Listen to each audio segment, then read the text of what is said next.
तो वो खुशगवार थी मुलाकात और मुझे बहुत डिसेंट लगी, बड़ी रीज़नेबल लगी। लोग आ रहे थे मिलने उनको देख के और वो बहुत डिसेंटली उनको मिल रही थी।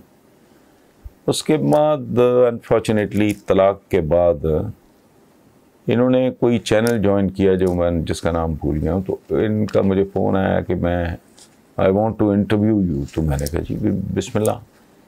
चूँकि हमारी अपनी अपनी तरबियत होती है, को ख़ानदान की रवायात होती हैं। मैं तो किसी जान पहचान वाले हो या दोस्त हो, उसकी साबिक अहलिया भी मेरे जैसे बंदे के लिए मैं एहतराम करता हूँ। तो मैंने कहा जी नो मोस्ट वेलकम। तो एक या दो बार इन्होंने वो इंटरव्यू किया। Again it was a very nice experience.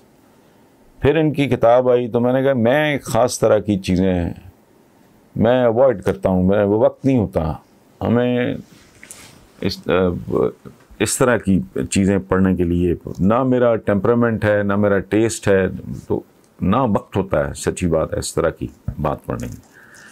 तो लेकिन अगेन लोगों से सुना, इधर उधर से सुना, गुफ्तगू हुई उस पर, कुछ छपे वपा भी अखबारों में। तो मुझे थोड़ा रंज हुआ। उसकी वजह है ज़िंदगी में अलहदगी के भी कुछ मैनर्स होते हैं, कुछ अदब आदाब होते हैं। मेरा एक शेर है, मुकरना चाहूँ तो अपने से शर्म आए मुझे, मैं चाहता हूँ कि तू खुद ही छोड़ जाए मुझे। तलाक बड़ी तबाहकुन चीज़ है और ख़ास तौर पे अगर बच्चे हों। मैं चूँकि ज़िंदगी में इस टॉर्चर से, इस इम्तिहान से ख़ुद गुज़रा हूँ। नस्लें बर्बाद हो जाती हैं।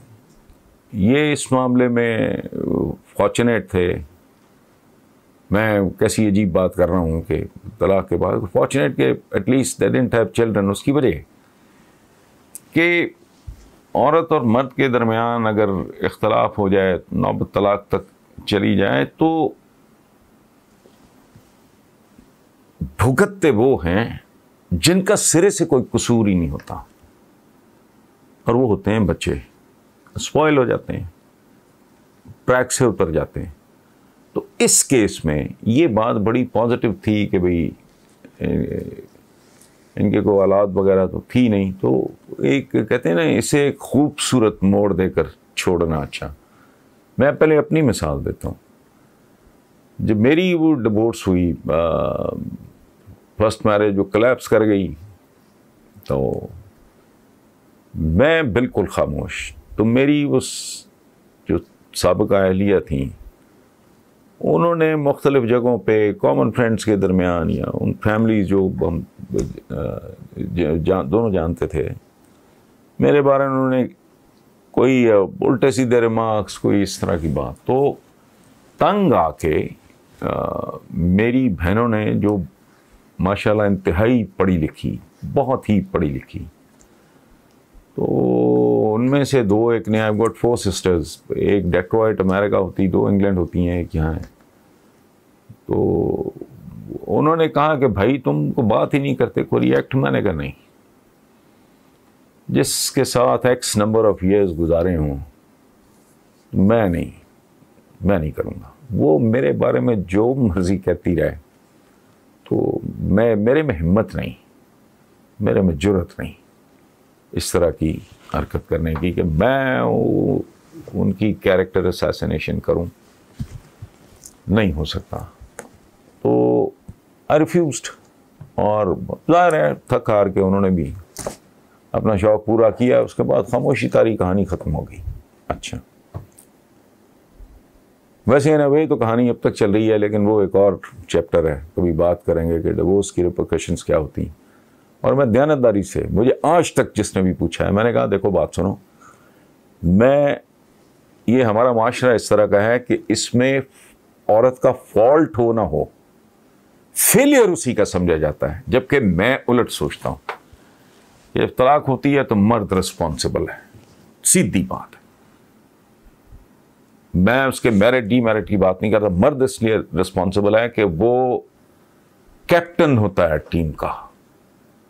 कैप्टन को ज़्यादा हौसले वाला, जुर्रत वाला, दानाई वाला होना चाहिए, उसको ज़्यादा सेक्रीफाइस। तो मेरी उस वक्त उम्र भी बहुत छोटी थी। तो बहरहाल मैं, कसूर मेरा था या नहीं था वो बहस नहीं है। मैं समझता हूँ कि it is a man's responsibility to ensure कि वो घर जो है वो कायम रहे, चूँकि उसकी कीमत फिर बच्चों को अदा करनी पड़ती है। नॉर्मली ये बिहेवियर होता है कि बच्चों को माँ अटेम्प्ट करके ले जाती है। मेरा डिसिप्लिन ज़िंदगी का, मैं और तरीके से ज़िंदा, ख़ुद भी बच्चों को भी बड़ा कैंडे में, बड़ा डिसिप्लिन और ये वो, मेरी अपनी तरबियत इस तरह की हुई है। तो वो फिर माँ की ये कोशिश होती है कि जी बच्चों को बरगलाने के लिए, ले जाने के लिए और उनको अट्रैक्ट करने के लिए उनको खुली छूट दे दी, गाड़ी दे दी, फलाना दे दिया, ना सवाल ना जवाब, कहाँ जा रहे हो, क्यों जा रहे हो, कब आ रहे हो, किससे मिल रहे हो, वो नहीं होता। नतीजे में बच्चे जो हैं डी ट्रैक हो जाए। ये एक और सब। अब रेहाम खान साहबा से मैं जब उनकी वो किताब वगैरह का हुआ, मुझे दुख हुआ। तो मेरा कोई इमरान के साथ दोस्ती उसी का ताल्लुक़ नहीं है, हमारी पुरानी जान पहचान है, सलाम दुआ है।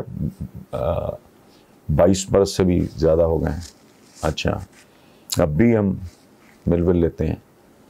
तो ये वजह नहीं है, वो उनकी साबिका अहलियाँ हैं, मेरे किसी और जानने वाले की भी होती, या बिल्कुल ही को गैर हो, ना मेरा उसके शौहर से ताल्लुक़ हो, ना उस खातून के साथ मेरा को लेन देन मामला हो, और मुझे पता चले कि डिवोर्स के बाद शौहर अपनी बीवी के बारे में बेहुदा बात कर रहा है, या बीवी अपने शौहर के बारे में बेहुदा बात, नागवार, नापसंदीदा, चले मैं बेहुदा का लफ्ज़ वापस लेता हूँ, बात करी तो it is an a bad taste. थोड़ा वक़ार, जैसे रिश्तों के आदाब होते हैं, मिलने के आदाब होते हैं, तो बिछड़ने के भी आदाब होते हैं। मैंने पहले अर्ज़ किया ना, गालिबन साहिर लुधियानवी मरहूम, उनका मिसरा है ये, इसे एक खूबसूरत मोड़ देकर छोड़ना अच्छा। तो बोले बंदा तो कभी कोई हो सके तो कलमा खैर बोल दे। तो ये इंतहाई नागवार, नापसंदीदा और ये जचा नहीं, अच्छा नहीं लगता। ये मोहतरमा रेहाम खान की इज़्ज़त में, उनके वक़ार में ये बात ना इसने पहले कोई इजाफ़ा किया है ना आइंदा। इससे ज़्यादा मैं कुछ कहना नहीं चाहता, और कहने की भी दो वजूहात हैं। एक कि हमारे बहुत से व्यूअर्स ने वो ईमेल्स वगैरह जो भी, उन्होंने कहा कि मैं इस पर कमेंट करूं, और दूसरी बात ये है कि हमारी बहनें, बेटियां, ज़ाहिर है देखा जाता है प्रोग्राम, और उनको भी इस तरह की ख़बरें मिलती हैं, तो वो मेरा ख़्याल है कि उनकी तरबियत को इस तरह की बात मुतासर करती है। मैं तो गुजारिश ही कर सकता हूँ उन इंटरव्यूज़ और उस एक मुलाकात के हवाले से कि बीवी हो सके तो अपना ही ख्याल कर लें, इमरान खान का ना सही, ख़ुद अपनी ग्रेस, अपना वक़ार, उसी को मलहूज़ ख़ातिर रखें, तो खुदा आपके लिए बेहतर होगा। बाकी आपकी मर्ज़ी। Thank you viewers.